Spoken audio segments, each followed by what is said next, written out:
Anak-anak 11-11-nya alhamdulillah saya sendiri. Jadi saya punya cita-cita dengan izin Allah ya, baca, tulis, hitung dan baca Quran di tangan ibunya sendiri. Ini saya buat dari anak pertama sampai anak nomor 11. Sebelum meninggal juga sudah banyak hafalan surat-surat pendeknya di juz 30. Umur 4 tahun Allah panggil. 4 tahun ya. Nah, itu jadi dibuat kurikulumnya Mas.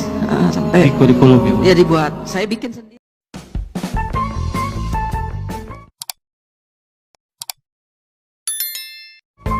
Bun, saya mau nanya ke Bunda deh. Siap. 10 Bun, 10 anak Bunda. Yang ada. Saya aja 3 Bun di rumah. Kadang suka bingung ngurusnya bagaimana. Kasih tips dong Bun. 10 anak yang ada, semuanya hafiz Quran. Apa sih tips yang paling utama yang harus dilakukan oleh orang tua agar anak-anak bisa menjadi seperti itu? Itu Bun. Bismillahirrahmanirrahim. Rabbi shrah li sadri wa yassir li amri wahlul 'uqdatam min lisani yafqahu qawli. Pertama memang tips ya, praktis. Boleh Bang.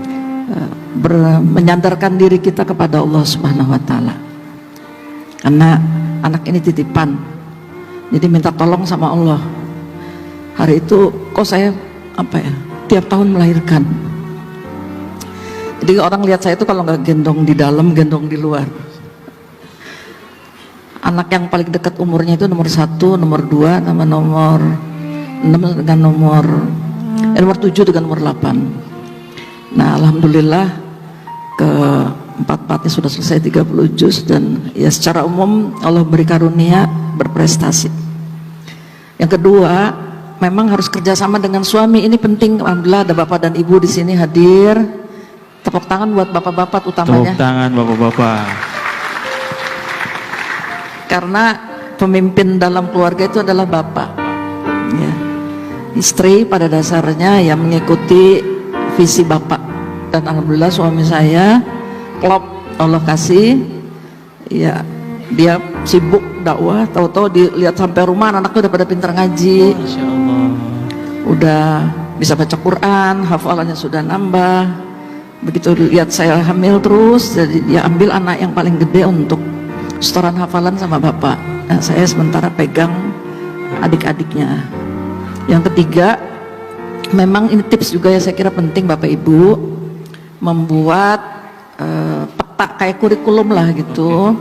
Ada target-target, misalnya anak kita umur 6 tahun harus sudah selesai membaca Al-Quran dengan bacaan dan tajwid yang benar. Jadi dulu cita-cita saya sebenarnya bukan menjadikan anak-anak hafiz, tapi kepingin anak-anak jadi anak yang soleh. Insya Allah. Nah, soleh itu mencakup semuanya. Nah, Allah kasih ya kemudahan untuk menghafal Al-Quran.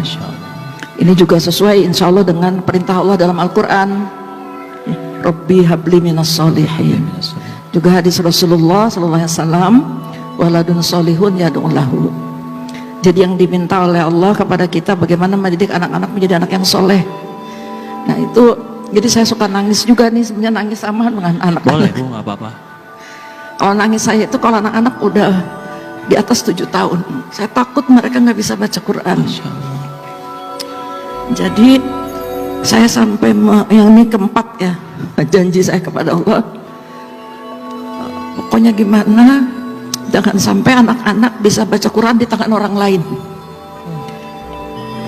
Anak-anak 11-11-nya alhamdulillah saya sendiri. Jadi saya punya cita-cita dengan izin Allah ya, baca, tulis, hitung dan baca Quran di tangan ibunya sendiri. Ini saya buat dari anak pertama sampai anak nomor 11. Sebelum meninggal juga sudah banyak hafalan surat-surat pendeknya di juz 30. Umur 4 tahun Allah panggil. 4 tahun ya. Nah itu jadi dibuat kurikulumnya Mas. Sampai kurikulum ya dibuat. Saya bikin sendiri. Tantangannya ada sih. Nah ini nggak sendirian ya, sama suami, sama keluarga besar. Tapi memang harus istiqomah. Istiqomah. Itu yang kelima. Kita harus konsisten. Kenapa bisa konsisten? Saya kira ini juga hadiah dari Allah Subhanahu Wa Taala, hidayah. Dan tiba-tiba ada perasaan takut kalau saya tiba-tiba Allah panggil anak-anak saya belum bisa baca Quran. Karena Al-Quran itu penting sekali dalam kehidupan kita. Ya alhamdulillah kemudian Allah buka pintu-pintu lainnya. Saya kira ini insya Allah Masya Allah. Boleh tepuk tangan sekali lagi, itu luar biasa. Saya kayak ngerasa ngobrol sama ibu saya sendiri, maaf ya mas ya. Kayaknya saya juga kalau ngobrol sama ibu kayak gini. Tapi memang tips-tips ini, wah super semua Kak Danu. Banget. Alhamdulillah. Bagaimana? Belum tentu bisa ngelakuinnya juga nih. Tapi tadi jadi motivasi juga buat saya di rumah nanti. Bang Ari juga gitu ya? Iya, Punya 3 aja Bang Ari ya? 3 betul. Tapi nggak sulung semua sih. Saya juga tadi bercanda kok. Bercanda. Jadi keluarga itu ternyata memang bisa dijadikan sebuah tim. Betul. Gimana caranya bisa bersama-sama saling kerjasama ya Bu ya. Iya. Saling bantu membantu gitu. Yang udah bisa ngajarin adiknya gitu mungkin ya Bu ya. Iya, saya buat seperti itu. Jadi anak-anak jarang keluar rumah. Saya bikin anak nomor 1 bertanggung jawab dengan anak yang nomor 9. Oh iya. Anak yang nomor 2 bertanggung jawab terhadap anak yang nomor 10. Jadi tingkat kesulitan yang paling tinggi dipegang oleh anak yang paling besar. Masya Allah. Sampai sekarang jadi masih ikatan saudara itu. Alhamdulillah. Jadi tidak hanya sekedar hubungan saudara damiah ya, nah tapi juga hubungan-hubungan ideologis. Nah, ini saya bilang ini kelak akan menjadi saksi nanti di hadapan Allah.